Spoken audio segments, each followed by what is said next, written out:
Doctor Narendra सहार शिक्षा बचाओ देश बचाओ अभियान में राज्य स्तरीय जल अधिवेशन में आज के इस कन्वेंशन के अध्यक्ष डॉक्टर प्रमोद गौरी जी, जिन्होंने इस पूरे इवेंट को ऑर्गेनाइज किया। ये ठीक बात है दोस्तों कि इस इवेंट को ऑर्गेनाइज करने में बहुत सारे संगठन काम कर रहे हैं, लेकिन जो लीड रोल इसमें निभाया है प्रमोद गौरी जी ने निभाया है। डॉक्टर आर एस दहिया जी बैठे हैं, उन्होंने इसमें लीड रोल प्ले किया है। तो मैं इस मंच से विशेष तौर पे उनका धन्यवाद करना चाहता हूँ कि ये इतना ज्वलंत मुद्दा है कि इस मुद्दे के ऊपर जो चर्चा का हमें अवसर इन्होंने प्रदान किया, उसके लिए AI फैक्टो, all India federation of university and college teachers organisation, जिसके रिप्रेजेंटेटिव के तौर पे मैं हूँ यहाँ पर। मैं AI फैक्टो का नॉर्थ जोन का सेक्रेटरी हूँ, जिसमें दिल्ली, हरियाणा, पंजाब, हिमाचल, जम्मू कश्मीर, ये स्टेट जो है उसके अंदर आती है। तो उसके प्रतिनिधि के तौर पे मैं यहाँ हूँ आपके बीच में, और ये अवसर इन लोगों ने मुझे प्रदान किया। इसके अलावा मंच पर उपस्थित सभी बुद्धिजीवियों को मैं प्रणाम करता हूँ और अपनी बातचीत जो है शुरू करता हूँ। दोस्तों,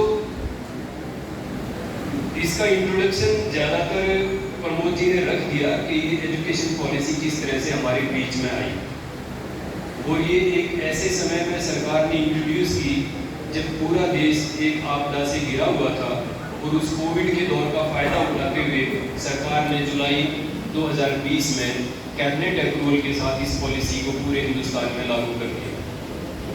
उन्होंने डिक्लेयर कर दिया कि भाई ये पॉलिसी है, इसका खाता है। वो उसकी ज़्यादा डिटेल्स में मैं नहीं जाना चाहता कि कितने पेज का ड्राफ्ट था। अल्टीमेटली 65 पेज पे आ गया ये घटते घटते, और इंग्लिश में जाएंगे तो 59 पेजेस पे आ गए। इसका मतलब बहुत सारी चीज़ें इसकी काट दी।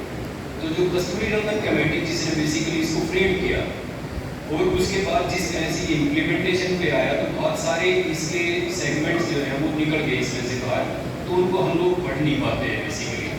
अगर उसका छोटा ड्राफ्ट पढ़ेंगे आप, ऑनलाइन भी उसको पढ़ने की कोशिश करेंगे, तो अलग अलग सेक्शन से बहुत सारी चीज़ें थी जो पहले ड्राफ्ट में थी ओरिजिनल में। उसके बाद कोई डिबेट डिक्लेमेशन हुआ नहीं, तो सरकार ने अपनी मर्जी से बहुत सारी चीज़ें इसमें से निकाल दी जो उनको सूट नहीं करती। तो बेसिकली ये बहुत छोटा सा ड्राफ्ट हमारे सामने है जिसपे चर्चा रहती है। दोस्तों, अगर इसका प्रीएम्बल पढ़ेंगे, जैसे इंडियन कॉन्स्टिट्यूशन का प्रीएम्बल पढ़ते हैं हम लोग, इसका भी इन्होंने एक प्रीएम्बल तैयार किया है। उस प्रीएम्बल को पढ़ने के बाद ऐसा लगता है कि भाई इससे बेहतर पॉलिसी दुनिया में आज तक किसी ने नहीं बनाई।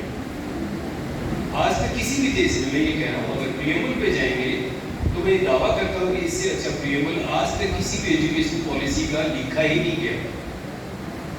उसमें उन्होंने जो बात रखी, जो हमें बहुत अपील करती है और जिसकी हम लोग सामान्यतः बहुत चर्चा करते हैं हायर एजुकेशन के इंस्टीट्यूशंस में, कि हम एक कंप्लीट स्टूडेंट पैदा करेंगे, एक ह्यूमन बीइंग पैदा करेंगे जो सोसाइटी में अपना रोल प्ले करेगा। सुनने में तो ये बात बहुत अच्छी लगती है, हम भी यही चाहते हैं। AI फैक्टो जो हायर एजुकेशन को डील करती है, यूनिवर्सिटी और कॉलेजेस को, तो हम भी ये प्रयास करते हैं कि कॉलेजेस में, यूनिवर्सिटीज़ में NCC भी हो, NSS भी हो, स्पोर्ट्स भी हो, कल्चरल भी हो, सब तरह की चीज़ें हो।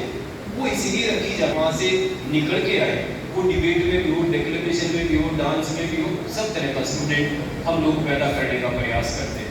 इस पॉलिसी में भी ऐसा ही लिखा गया है कि हम एक कंप्लीट ह्यूमन बीइंग पैदा करेंगे। ये पॉलिसी कुछ इस तरह से फ्रेम की गई है, तो इसलिए इसको लागू किया जाना चाहिए, ऐसा कहा गया।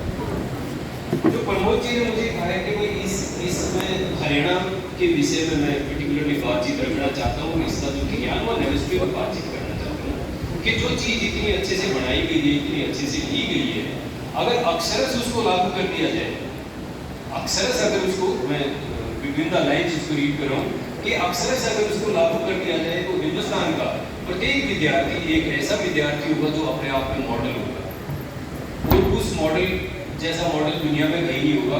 वो अपने आप में बहुत कंप्लीट ह्यूमन बीइंग होगा। अब ह्यूमन बीइंग की जो क्वालिटीज है आप सब लोग जानते हैं, मेरे से बेहतर आप लोग जानते हैं कि कंप्लीट ह्यूमन बीइंग में क्या क्वालिटीज हैं। जो आदमी आदमी से प्यार करे, ये सबसे पहली क्वालिटी उसके अंदर होनी चाहिए, मुझे ऐसा लगता है। एनीवे, जब इसके लागू करने की बात आई दोस्तों, तो जो सरकार केंद्र में है वही सरकार हरियाणा में है, यानी कि बीजेपी की जो सरकार है हरियाणा में भी है। और हमारे जो मुख्यमंत्री साहब मनोहर लाल खट्टर, उन्होंने सबसे पहले इसकी घोषणा की कि 2025 तक हरियाणा में इस पॉलिसी को लागू कर दिया जाएगा। हम इसकी बहुत तेजी से तैयारी कर रहे हैं और 2025 तक पूरे हरियाणा में इसको इम्प्लीमेंट कर रहे हैं। अब सवाल ये है कि 2023 का सितंबर अब हमारे सामने है और 23 सितंबर तक हरियाणा सरकार ने किया क्या है, मैं इस पर थोड़ी सी चर्चा करना चाहता हूँ। इसकी अच्छाई बुराई पे मैं नहीं जाना चाहता। तो प्रमोद जी कह रहे थे कि पूरे देश में डिबेट चली हुई है, बहुत सारी स्टेट ने मना कर दिया है, तो उन्होंने अपनी कमेटीज कंस्टिट्यूट की उन सभी स्टेट्स में। तमिलनाडु में भी कमेटी का गठन हुआ, केरल में भी हुआ, अभी कर्नाटक में जो बातचीत हुई उन्होंने भी कमेटी का गठन किया। तो उनके अपने लर्नेड लोग थे, अपने जो बुद्धिजीवी थे, उन्होंने कमेटी कंस्टिट्यूट की और इसके प्रोस एंड कॉन्स देखे होंगे उन्होंने, इसके बहुत डिटेल में स्टडी किया और अल्टीमेटली ये डिसीजन लिया कि भाई हम इसको नहीं लागू कर रहे इस स्वरूप में जैसे ये है। लेकिन हरियाणा ने पहली बात ये है कि इस तरह की किसी भी कमेटी का गठन ही नहीं किया और केवल मुख्यमंत्री साहब ने ये कह दिया कि हम इसको लागू करने जा रहे हैं 2025 तक। अब जब मुख्यमंत्री साहब से ये बात सुनी, हमारे वाइस चांसलर जो यूनिवर्सिटीज को देखते हैं साथियों, हरियाणा के अंदर 21 स्टेट यूनिवर्सिटीज हैं, स्टेट यूनिवर्सिटीज की मैं बात कर रहा हूँ। इसके अलावा 22 जो है डीम्ड या प्राइवेट यूनिवर्सिटीज हरियाणा में काम करती हैं। हरियाणा के अंदर लगभग 175 गवर्नमेंट कॉलेज हैं, 97 एडेड कॉलेजेस हैं और 80 जो है प्राइवेट कॉलेजेस हैं। ये हायर एजुकेशन का एक ढांचा है हमारे। इसमें मैंने बीएड कॉलेजेस